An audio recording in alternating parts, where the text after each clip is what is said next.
ما ننسخ من آية أو ننسها نأتي بخير منها أو مثلها إلى آخر الآيات. ما ننسخ مش نبدلو حکم نبدلو من آیت یو آیات او ننسها یا نه هیرو نأتی بخیر منها به اغی پزوی کی مش اغینا بهتر حکم ورولو بهتر آیاتر نزلو او مثلها یا دی اغی برابره مطابقه دی اغی مثل دی اغی نظیر یو حکم یا یو آیات ارولو یعنی یا اغی سره برابر وی یا اغینا بهتر وی. الم تعلم ان الله على كل شيء قدير ولی تو په علم کې نه دي چې بشک هغه الله چې دا هغه په هر شي باندې قادر ده. الم تعلم ان الله له ملك السماوات والارض تو په علم کې نه دي ان الله على له ملك السماوات والارض چې بشک هغه الله دې پر دې بدشوي دي اسمنونو او د مزکو وما لكم من دون الله من ولي ولا نصير او نشته توسته پر الله نه علاوه څوک مددگار څوک ملګری ولا نصير نه څوک مددگار مدد کوونکا. سورۃ البقره آیات نمبر 106 دینا پہلا د يهود چې څومره مسائل وو یا څومره شرارتونه وو څومره هغه عادتونه وو چې هغه باد وو یا څه خمي وي الله رب العزت سورۃ البقره کې غو تذکرہ کړي. دینه پهلا د يهوديونو یو شرارت داوه چې نبی علیہ الصلوۃ والسلام دی پروي راعینا ټکا چو دا بده راعینا ټکا استعمالوال یعنی دی نبی علیہ الصلوۃ والسلام بی ادبی به کولا نو نیم مخلص مسلمانون وو هغه خو چې راعینا ټکا ده د براعینا وی او د راعینا به دا خبره کولې چې وی پهله به مش پټه نبی علیہ الصلوۃ والسلام ته الیاذ بالله رات بعد وی اوس کو مش کو جوات ته یو او مسلمانون هته ای نو الله پاک تنبیه وکړه پرون دې متعلق مسائل مبین کړیو. برحال پرون چې خبره وا اغه آیات مقصد داوا چې د نبی علیہ الصلوۃ والسلام دی پرا یا ټولو انبیاءو دی پرا داسې الفاظ استعمالول چې هغه د بی ادبی ولبي هغه کې ادب نبی دا ناجیز دی او حرام دی الله پاک منع کړي. نو الله پاک بیا انظر نه ټکا استعمال کړل د راعینه په بجای. نن مسله چې دو هغه نسخ سره دو نسخ ته لکېږي نسخ دته لکېږي چې الله پاک یو حکم بدل کی د هغه په ځای کې بل حکم وروړي یو حکم پیلوي او هغه په ځای کې بل حکم وروړي. د نسخ مختلف قسمونه دي هغه علمی خبرې دي دی وجنا زنه کوم. نو الله پاک یو آیات منسوخ کی به د نسخ خپل معنی دي چا د نسخ معنا دا خوسته دو چې بالکل نقل کوون. تفسیر قرطبی لیکلی دي چې کدی معنی کی وی به د قران چې دا ټول منسوخ ده کدی نقل معنی کی وی ویل چې قران چې دا لوح محفوظ نه بیت العزا او د اسماني دنیا ته پورار نقل شوه ده یا د نسخ ایوا معنا دادو چې بالکل ختمول او بتلول چې الله پاک یو حکم پیلر کړو هغه زایل کړل ختم کړل هغه بتل کړل دیغه په ځکه بل حکم وروړل. نو دلته په دغه معنی مته ده او نسخ څومره دي څو آیتونه دي نو هغه بریکه علامه جلال الدین سیوطی رحمت الله علیه الاتقان یو کتاب دا فی علوم القرآن هغه کې لیکلي دي چې 20 آیات داسې دي چې هغه الله پاک منسوخ کړی دي. خو لیکن شاه ولی الله رحمت الله علیه لیکلي دي چې نه 20 آیات نه دي. الفاظ الکبیر کې 15 آیتونه داسې دي چې هغه د نسخ ولدي اچ کوم بقایا 15 دي هغه کې هغه توجیهات کړی دي. بیا د مولانا غلام الله خان رحمت الله علیه استاد حسین علی الوانی رحمت الله علیه هغه 15 آیتونو کې ها توجیهات کړی دي او هغه هم محکم آیتونه ګڼلي دي. خو بهرحال علما د امت هغه دغه آیتونو د نسخ قائل دي او هغه من خپل احکامات دي. یو مسله دویمه مسله دا چې دا نسخ چې دا يهوديونو داوي چې به دا څنګه مسله دو چې نبی عليه الصلاه والسلام یې چې قران په منزلېږي او قران دی الله کلام دا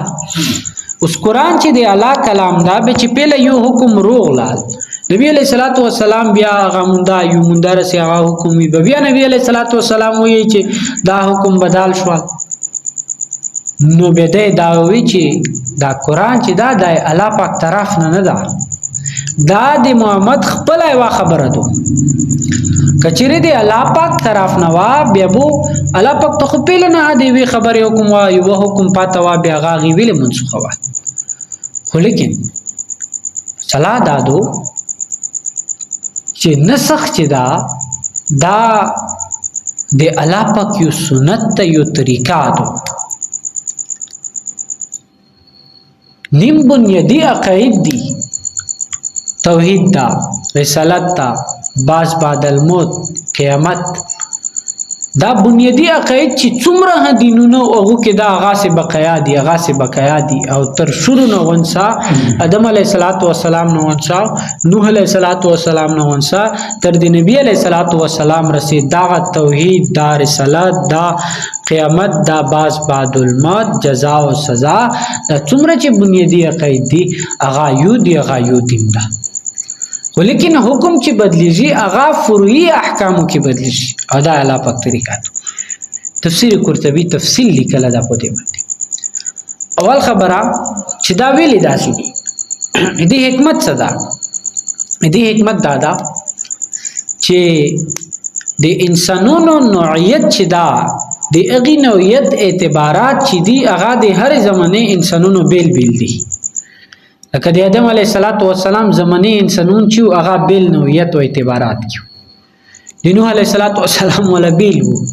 د موسی علیه السلام ولا بیل د عیسی علیه السلام ولا بیل د نبی علیه السلام یا قیامت رسېږي دغه خلکو نوعیت او اعتبارات چې دي هغه بدلیږي کله د ذهني پختګي دو کله د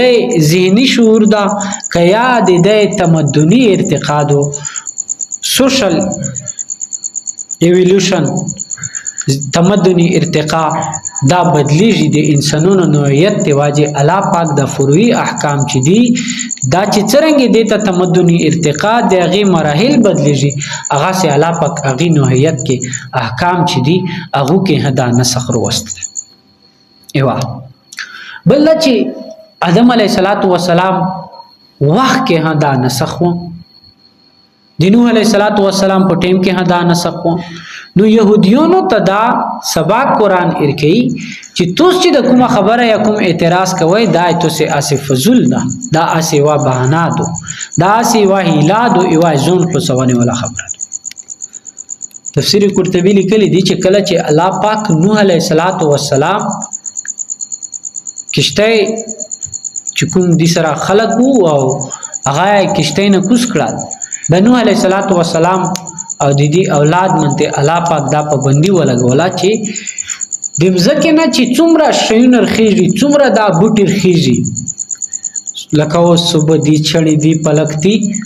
څومره چې ها بوټي دي دا ټول بو ایتو د پر او د تو اولاد د پر حلول وي تاسو صرف دا نه خوري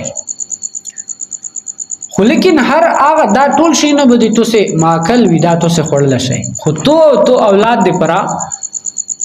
چې ویني ولکم شاید دا وته نه خوري دا حکم په باندې پروغلا ورستو به موسی علیه السلام په دور کې نیم حیوانات چې الله پاک هغه او د پر حلال کړل نیمه حرام کړل د ابراهیم علیه السلام تعالی پاک دا حکم وکړل چې تخپل بچا ذبح کا دغه چې ذبح کول الله پاک هغه حکم بیا منسوخ کړل چې ما ذبح کوا هغه په ځکه زناور ذبح کیږي اوس او د موسی علیه السلام په ټایم کې چې کوم خلکو د خصي عبادت کړو هغه د پر حکم داو چې دا الول کا ورستو موسی علیه السلام ته دا حکم ورجنا دته یې سمایا نو مختلف انبیاء ورغلي دي داسې دي عیسی علیه السلام کې دین احکامات چیو هغه بدل شو نو دا غرانګي د انسانونو چې کوم اعتبارات او هغه مطابق دا نسخ نه دا یو الله پاک یو سنت او یو دستور دا طریقہ ده نبی علیہ الصلوۃ والسلام ورکه د آدم علیہ الصلوۃ والسلام ورکه نو ورور خور د دونه نکاح اول الاوائل کې جایز رستوغه حکم بدل شو چونکه غي وجه داوا چې امت او نسل ډیرونه نو خور ورور نکاح هغه ټیم کې ټیک تفسیرونه عجیبه خبرې لیکلي چې ورور او خور جوړا چې واب سبي پیدا کېدل یو بل مشروم یا غرمې داسې پیدا کېدل به سبي ولا چې هغه بل مشروم له خور سره نکاح کول المشروم له ورور بچي هغه سبي ولا خور سره نکاح کول نو نسل کثرت نسل چلونه دی واجب هغه ټیم کې پهله کې احکامات وو بیا ورستو بدل شول منسوخ شول نو د نبی علیہ الصلوۃ والسلام په ټیم کې هدا شایو مخکې 115 نمبر آیات کې د قبله نسخ حکم ارچی چې پیله و طرف ته قبله حکم بدل شول بیا بدل شول نو الله پاک په دې ایتو کې دا يهوديونو ته دا یی چې به دا څنګه نن خبره نه تو ته خو د الله پاک یو دستور دا ما ننسخ من آیتن الله یی چې موږ ته یو آیات نسخ کو او ننسها یا موږ ته نه ایرو نسخ صورت دویم دا چې ردل بو نبی علیہ السلام نه بهر شو او ناسخ منسوخ تا خپل یو علم دا تفسیر قرطبی نقل کړه د روایت د حضرت علی رضی الله عنه چې یو سړاو په جماعت کې خلکو ته سخت خبرې کولې او خلک به ډرول وزوی کې بلځوی کې حضرت علی رضی الله هغه بره کې پاتو دا سړا څه کوي وی چې دا خو خلک داسې ډری داسې خلک ډری بل نه پاتو کوي چې دي تا چار دو چې خلک ډری نو حضرت علی رضی الله پرنه تعالی ته چې تو ته د ناسخ او د منسوخ علم شته ده چې نه ته چې د ناسخ او منسوخ علم نشته به ته څنګه دا خلق لګیا چې ته دا خلق درای د قران دمره اهمه حصہ او ته د دین دمره اهمه حصہ او ته غینه خبر نه او ته خلق درای نو دا اهم شاید دا رنګي نبی علیہ الصلوۃ والسلام ته درې صحابه کرام راغلل یو صاحب یو سړی راغلل هغه ته چې یا رسول الله مو شپې دغه سورۃ تلاوت کوال خو زه دغه په تلاوت منته قدر نه بل سړی راغلی چې یا رسول الله زه شپې مې دا سورات یان وشتل خو لیکن مو هغه نشو یلا بل راغلی چې رسول الله شپې زه لوړم مو دا آیات یان کول کوشش مې کول خو لیکن مو دا نشو یلا نبی علیہ الصلوۃ والسلام ته چې نیم ایتونه چې دی الله پاک اسونه سره دا انسان نه یری نو بهرحال ناسخ او منسوخ بیا غ خپل حکمونه دي یا حکم چې وی بدل شي یا حکم چې وی هغه نشه حکم روشي یا حکم چې وی هغه برابرۍ کې حکم روشي یا هغه داسې صورتونه وی چې تلاوت صرف منسوخ وي یا صرف حکم منسوخ وي یا دا وی چې دواړه وی خو حکم یې منسوخ دواړه وی ولیکن هغه کې تبدیلی وروړي یا داسې وی چې دواړه سره تلاوت هم منسوخ او سره حکم هم منسوخ بهرحال هغه مندي قران کې خپل ایتونه شته خو علمی خبره دو عوام ته دغه ضرورت نشته نو نن څه نه اتي بخیر منها علای چې موږ اغینا بهتر وړو او مثلها یا دغه برابرۍ کې وړو علم تعلم ان الله على كل شيء قدير تو په علم کې نه دو چې بشک الله رب العزت چې دا هر شي منته قدر ده الله پاک دې شي منته قدر ده انسان نه ولا هشي او الله پاک نسخ منسوخ کوله هشي علم تعلم ان الله له ملک السماوات والارض تو په علم کې نه دو بشک چې دی الله رب العزت ویلې دی تو په علم کې نه دو چې دی بشک الله دې پر دې مزکو دې اسمنونو بدشي دې مزکه او دې اسمنونو دا بدشي چې دی دا صرف الله دې پر دې بل انسان سره نشته نن خلک چې په ګلون دی لګیا دي دنیا په شوي دي مزکه او خلی پراپرټي او خلی الله نه ير دا پراپرټي په لګیا دي بینک بیلنسونو پسې لګیا دي گاډو پسې لګیا دي بنگلو محلات پسې لګیا دي اردو پسې لګیا دي حالانکه دا ټول شي نه چي دي دا د دې نه دي دا کدا دعا کوي صرف دمر رسکی چې مارګ نه درول چې مارګ روغلال دا بیا شاخ نه وي صرف دی ودمر حسابي چې کفن دفن تجهیز او تکفین دا دی وشي نور هغه چې ته وصیت کړي هغه به پورا مال کې نه هغه به سلس مال کې ادا کیږي او وصیت هغه نه بعد بیا اولاد. او مرګ خو عجیبه شاید مرګ خو نه تکړه کسی نه نلایق کسی نه جاهل کسی نه عالم کسی نه شک کسی نه باد کسی نه شوشتا کسی نه کسو کسی نه ژړه کسی نه بوډا کسی نه نرینا کسی نه زنانا کسی نه مشوم کسی او نه ستر کسی. مرګ چې څرنګه هدا کنه کدا ش سړه دا کدا باد سړه دا کدا روح سړه دا کدا لیوانا سړه دا کدا ټیک تا کدا ټیک نه دا مرګ چې دا په هر یو منته سي. خو لیکن نن خلکو نه مرګ اردا دنیا طرف ته توجه ده. حالانکه الله یې چې د هر شي بد شهید د ملکیت دا مو سره دا زیم د مزکو اسمنونو. ومالکم من دون الله من ولی ولا نصير. او نه به توسته پر الله نه علاوه څوک مددگار. نن خلک چې سفرش باندې می دا وشولا پیسې باندې می دا وشول الله یې چې نه صرف مددگار بوزم صرف الله مددگار ده. که خلکو ذهن ته دا خبره روغله او لای و پیژندا نو بل په دې دنیا ها کامیاب وي او په آخرت دنیا به ها کامیاب وي. ولا نصير مددگار. او قیامت پرې خو الله نه علاوه بل څوک شته نه. الله پاک د په دوه خبرو باندې عمل کوي. فکر نصیب کی. واخر دعوانا الحمدلله.